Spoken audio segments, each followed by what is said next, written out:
Light Yagami, le jour où un humain est devenu Dieu.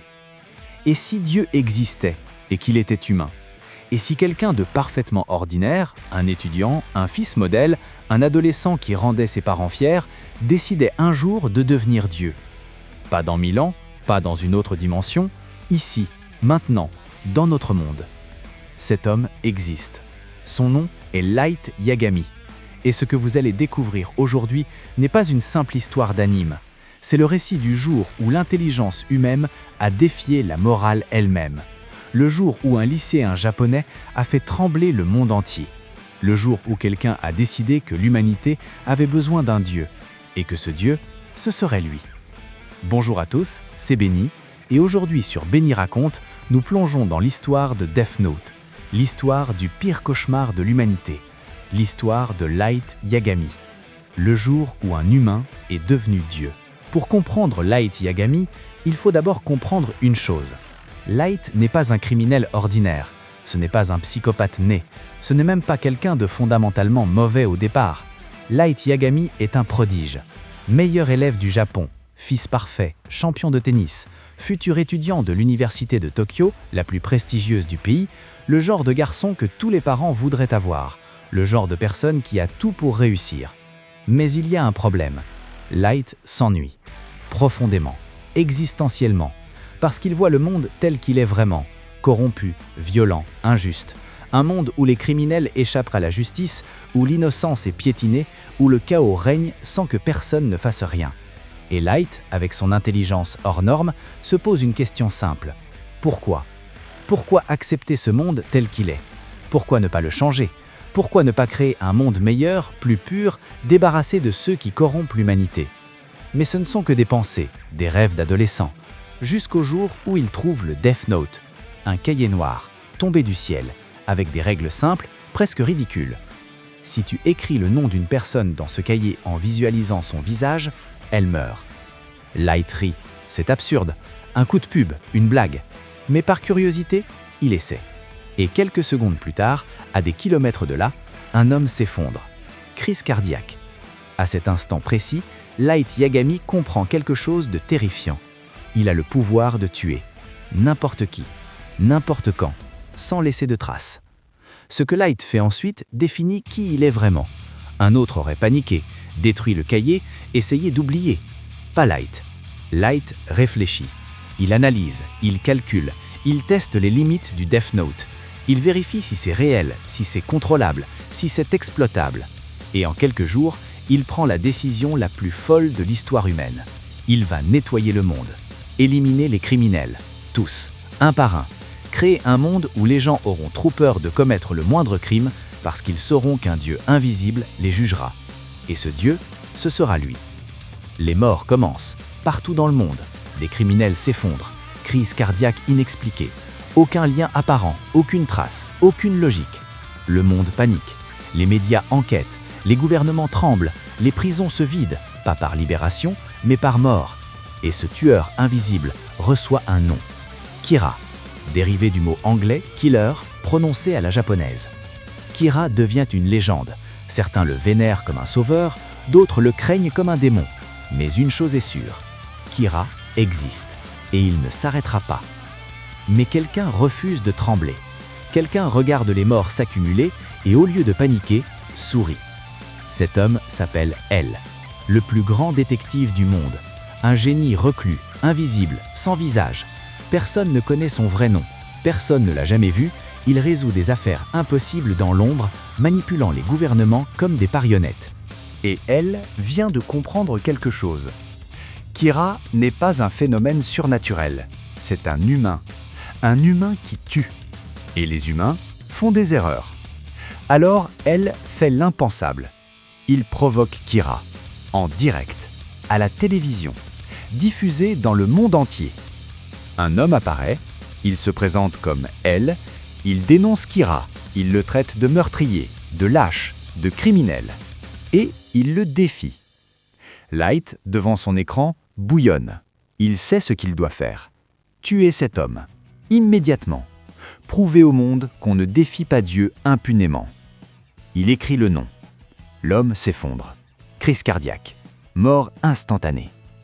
Light sourit. Victoire. Et puis, elle apparaît à nouveau. Le vrai elle.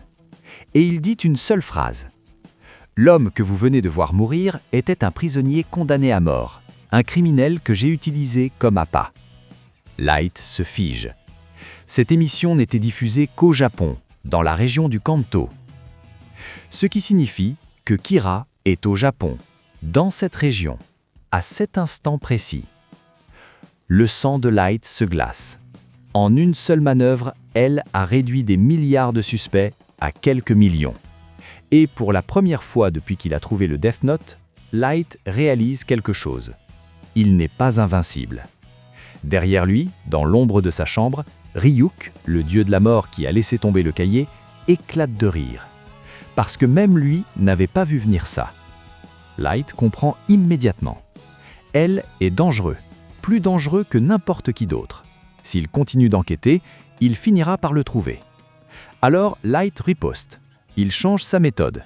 Il ne tue plus seulement des criminels connus. Il tue à des heures précises, chaque heure, pendant des jours, comme une horloge.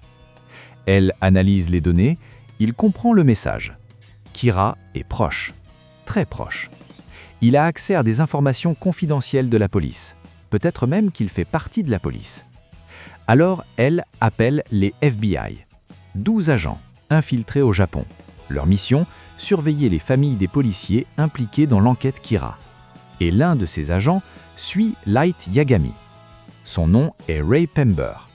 Ray Pember est expérimenté, méthodique, discret. Il observe Light pendant des jours. Un lycéen normal, des notes parfaites, une vie parfaite, rien de suspect. Mais Ray ne sait une chose. Light l'a repéré, depuis le premier jour. Et maintenant, Light prépare le piège le plus brillant et le plus terrifiant de toute l'histoire de Death Note. Le massacre du FBI. Light organise tout avec une précision chirurgicale. Un bus, un criminel, une arme, une prise d'otage. Light monte dans le bus. Ray Pember le suit, incognito, assis quelques rangées derrière. Puis, exactement comme prévu, un homme armé surgit.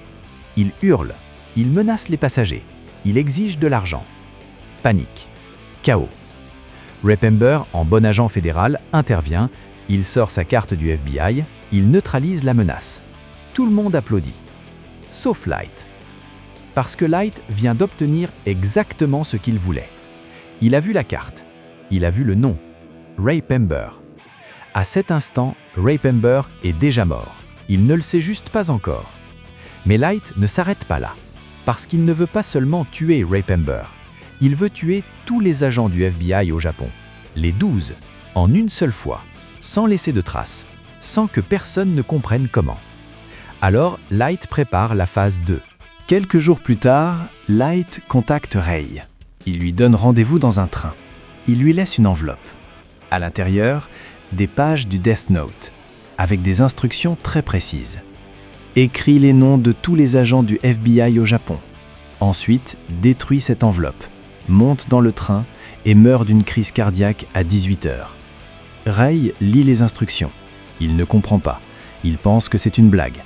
Puis il commence à écrire, juste pour voir. Et pendant qu'il écrit, Light monte dans le même wagon. Il se regarde. Ray écrit, mécaniquement, sans pouvoir s'arrêter, parce que le Death Note le contrôle désormais. Et quand il termine, Light s'approche.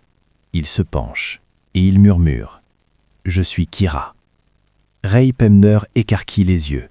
Horreur, incompréhension, rage. Mais il ne peut rien faire. Parce que son cœur s'arrête. Il s'effondre. Mort. Light descend du train. Calme, sourire aux lèvres. En l'espace de quelques minutes, il vient d'exterminer les 12 agents du FBI au Japon. À 17 ans. Mais le destin refuse de laisser Light gagner si facilement. Parce qu'il y a une survivante. Naomi Misora, ancienne agente du FBI. Brillante, analytique et surtout, la fiancée de Ray Pember. Quand elle apprend sa mort, elle ne pleure pas. Elle enquête. Elle analyse tout. Les circonstances, le timing, les autres morts du FBI, le bus. Et elle comprend. Kira était dans ce bus. Elle dresse une liste, 6 personnes, dont Light Yagami. Si elle parle à elle, c'est terminé. Kira meurt. Mais le destin fait une erreur. Elle croise Light, par hasard, devant le QG de la police. Elle cherche à entrer, il sort justement. Ils se parlent. Et sans le savoir, elle parle à l'homme qui a tué son fiancé. Light reste calme, parfait, attentionné. Il joue le lycéen inquiet, fils de policier, qui veut aider. Mais à l'intérieur, il panique. Parce qu'elle est intelligente, trop intelligente. Elle refuse de donner son nom. Elle dit qu'elle s'appelle Shoko Maki, un faux nom. Light sourit, mais il sait qu'elle doit agir vite. Alors il manipule, il ment, il pose des questions, il dévie, il flatte, il joue sur ses émotions, jusqu'à ce qu'elle craque. Et finalement, elle dit son vrai nom, Naomi Misora. À cet instant précis, elle est déjà morte. Light sort son téléphone. Discrètement, il écrit, sans émotion, sans regret, sans hésitation. Il écrit sa mort. Il la contrôle. Il lui ordonne de marcher, seul, de trouver un endroit isolé et de se suicider. Quelques minutes plus tard, Naomi marche, dans la neige, silencieuse. Elle ne comprend pas pourquoi elle marche. Elle essaie de s'arrêter, mais son corps refuse de lui obéir. Ses jambes avancent, mécaniquement, vers la mort. Light la regarde partir, de loin, et il sourit. Pas comme un humain. Comme un dieu. Ce jour-là, quelque chose meurt en Light Yagami. Ce n'est pas seulement Naomi Misora qui disparaît, c'est son humanité. À partir de ce moment, Light n'est plus le même. Il a tué des criminels, il a tué des agents du FBI, il a tué une innocente. Et il n'a ressenti rien. Pas de culpabilité, pas de remords, pas de doute. Parce que dans son esprit, tout cela est justifié. Il construit un monde meilleur, un monde pur, un monde sans crime. Et pour y parvenir, il doit éliminer ceux qui se mettent en travers de son chemin, même les innocents. Ce jour-là, Light Yagami transcende son humanité. Ce jour-là, il cesse d'être un homme. Il devient Kira, le dieu du nouveau monde. Parce que quelque part, assis dans l'ombre, elle observe. Il analyse chaque mort, chaque détail, chaque coïncidence. Le bus, les agents du FBI, Naomi Misora. Et il sourit, parce qu'il sait. Kira n'est pas un dieu, c'est un humain brillant, certes, peut-être même le plus intelligent du monde, mais un humain quand même. Et les humains font des erreurs. Light a laissé des traces, minuscules, presque invisibles, mais elles existent, et elle va les trouver. La guerre entre les deux plus grands génies de l'humanité ne fait que commencer. Une guerre où chaque mouvement est calculé, où chaque mot est une arme, où chaque regard cache une stratégie. Une guerre où la victoire signifie la survie, et la défaite, la mort. L'histoire de Light Yagami n'est pas l'histoire d'un méchant ordinaire. C'est l'histoire d'un homme qui a voulu changer le monde, qui a cru pouvoir le faire, qui a eu les moyens de le faire, et qui a choisi la voie la plus sombre. Parce que Light n'est pas né monstre, il l'est devenu. Pas à cause du Death Note, mais à cause de ce qu'il a choisi d'en faire. Le Death Note ne corrompt pas, il révèle. Il révèle qui nous sommes vraiment quand personne ne peut nous arrêter, quand les conséquences n'existent plus, quand le pouvoir absolu nous appartient. Et Light Yagami a révélé qu'il était prêt à sacrifier son humanité pour devenir Dieu. Mais la question demeure, avait-il raison ? Le monde qu'il voulait créer, un monde sans crime, sans violence, sans chaos, justifiait-il les moyens ? Ou était-il simplement un adolescent arrogant qui a confondu intelligence et divinité ? Merci d'avoir regardé cette vidéo sur Benny Raconte. Et vous, dites-moi en commentaire, Light Yagami est-il un génie ou un monstre ? Et surtout, qui est vraiment le plus intelligent ? Light ou elle ? Parce que ceci n'était que le début du plus grand duel psychologique de l'histoire de l'animation. Abonnez-vous, likez cette vidéo, parce qu'ici, sur Benny Raconte, les légendes ne meurent jamais.